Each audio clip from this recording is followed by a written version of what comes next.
Hello, bachcho. Let this question: a copper cube of mass 200 grams slide down a rough inclined plane of inclination 37 degree at constant speed. Assume that the loss in mechanical energy goes into the copper block as thermal energy. So find the increase in temperature of the block as it slide down through the 60 centimeter. Specific capacity of copper is equals to 420 joule पर kg kelvin. आइए बेटा, हमारे पास एक incline plane है और जिसका angle of inclination जो है यहाँ पे, जो इस इंक्लाइन प्लेन का एंगल ऑफ इंक्लाइनेशन अगर हम बात करें तो इसका एंगल ऑफ इंक्लाइनेशन जो है बेटा हमें यहाँ पे वो हमें 60 डिग्री सेल्सियस दिया हुआ है बेटा। तो एंगल ऑफ इंक्लाइनेशन हम यहाँ पे देखते हैं कि जो थीटा है वो यहाँ पे कितना दिया बेटा हमें 60 degree Celsius angle of inclination यहाँ पे गिवन है बेटा। ये 37 डिग्री सेल्सियस हमें एंगल ऑफ इंक्लाइनेशन गिवन है। यहाँ पे एक ब्लॉक है और इस ब्लॉक का जो मास है वो m मास है। मास यहाँ पे इसका 200 ग्राम हमें यहाँ पे इसका मास गिवन है।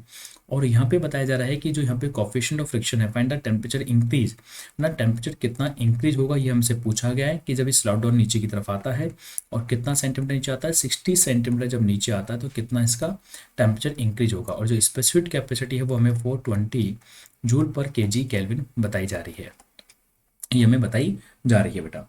और यहाँ पे जो कोफिशिएंट ऑफ फ्रिक्शन हम देख पा रहे हैं वो ना angle of inclination, assume that the loss in mechanical energy goes into the copper block as thermal energy. तो फाइंड द टेम्परेचर इंक्रीज कितना होगा ना 60 सेंटीमीटर नीचे आने पर 200 ग्राम का बेटा।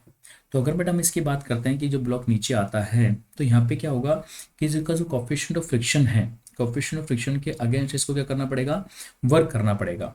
तो कोफिशिएंट ऑफ फ्रिक्शन अगर मान लेते हैं म्यू है बेटा, तो अब जब ब्लॉक नीचे आएगा तो वर्क डन जो होगा अगेंस्ट जो फ्रिक्शन होगा उसकी वजह से हीट एनर्जी डेवलप होगी बेटा। तो जो हीट एनर्जी डेवलप होगी, जो टेम्परेचर इंक्रीज करने के लिए हीट चाहिए वो ms डेल्टा टी हीट चाहिए बेटा। ये हीट क्यों चाहिए बेटा, ये हीट हमें यहाँ पर टेम्परेचर इंक्रीज करने को चाहिए बेटा। मतलब the amount of heat energy required, the amount of heat energy required, the amount of heat energy, the amount of heat energy required, heat energy required to increase, required to increase temperature, to increase temperature, to increase temperature of block, to increase temperature of block by delta theta degree Celsius. Block के temperature को delta theta से increase करने के लिए जो amount of heat energy requirement है वो ms delta T heat यहाँ पे रिक्वायरमेंट है। और ये हीट यहाँ पे कौन दे रहा होगा, ये हीट यहाँ पे आपको work done by coefficient of friction देगा बेटा। तो work done by friction force बेटा, कि work done by friction force, friction की वजह से कितना वर्क डन हो रहा है वही यहाँ पे हीट आपको सप्लाई करेगा। तो ms delta T work done by friction force क्या होगा, फोर्स इंटू डिस्प्लेसमेंट, फोर्स क्या होगा coefficient of friction into mn friction और इंटू डिस्प्लेसमेंट बेटा। और यहाँ पे कोफिशिएंट फ्रिक्शन क्या होता है, किसी भी चीज़ का कोफिशिएंट फ्रिक्शन हमेशा म्यू बराबर tan थीटा होता है। तो हम जानते हैं कोफिशिएंट फ्रिक्शन क्या होता है, म्यू बराबर हमेशा tan थीटा होता है। और n का वैल्यू किसके बराबर होता है, n का वैल्यू हमेशा mg cos थीटा के बराबर होता है। और डिस्प्लेसमेंट यहाँ पे s है बेटा, और ये ms डेल्टा थीटा हो जाता है।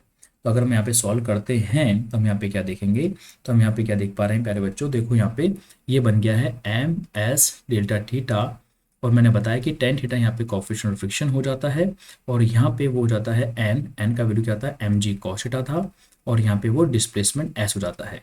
n का वैल्यू मैंने यहाँ पे mg cos थीटा कैसे लिखा वो भी मैं क्लियर कर देता हूँ कि अगर ब्लॉक m है तो अगर मैं इसका फ्री बॉडी डायग्राम बनाऊंगा तो mg इधर लगेगा और यहाँ पे नॉर्मल फोर्स इधर की तरफ जाएगा।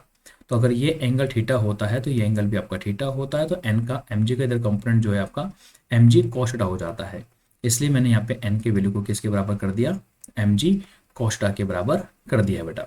अब मैं इसको अगर आगे सॉल्व करता हूँ तो साइन थीटा tan थीटा को हम क्या, देखो m से हम कैंसिल आउट कर सकते हैं, और यहाँ पे इस डिस्प्लेसमेंट को मैं यहाँ पे d से लिख देता हूँ कि कंफ्यूजन नहीं हो, ये स्पेसिफिक कैपेसिटी है, चेंज इन टेम्परेचर है। tan थीटा को हम लिख रहे हैं बेटा sine theta upon cos theta से लिख रहे हैं, और यहाँ पे ये g और ये cos थीटा है और इंटू ये डिस्प्लेसमेंट है। cos थीटा से cos थीटा कट जाएगा, तो हमसे क्या पूछा गया कि चेंज इन टेम्परेचर कितना होगा, तो चेंज इन टेम्परेचर हो जाएगा g d sine theta upon displacement हो जाता है बेटा। स्पेसिफिक कैपेसिटी g का वैल्यू 10 है, और जो डिस्टेंस है जो हम नीचे आए हैं 60 सेंटीमीटर आए हैं, जिसको हम डी से यहाँ पे लिख रहे हैं, जैसे कन्फ्यूजन ना हो तो ये 0.6 हो जाएगा मीटर में कन्वर्ट करने के लिए।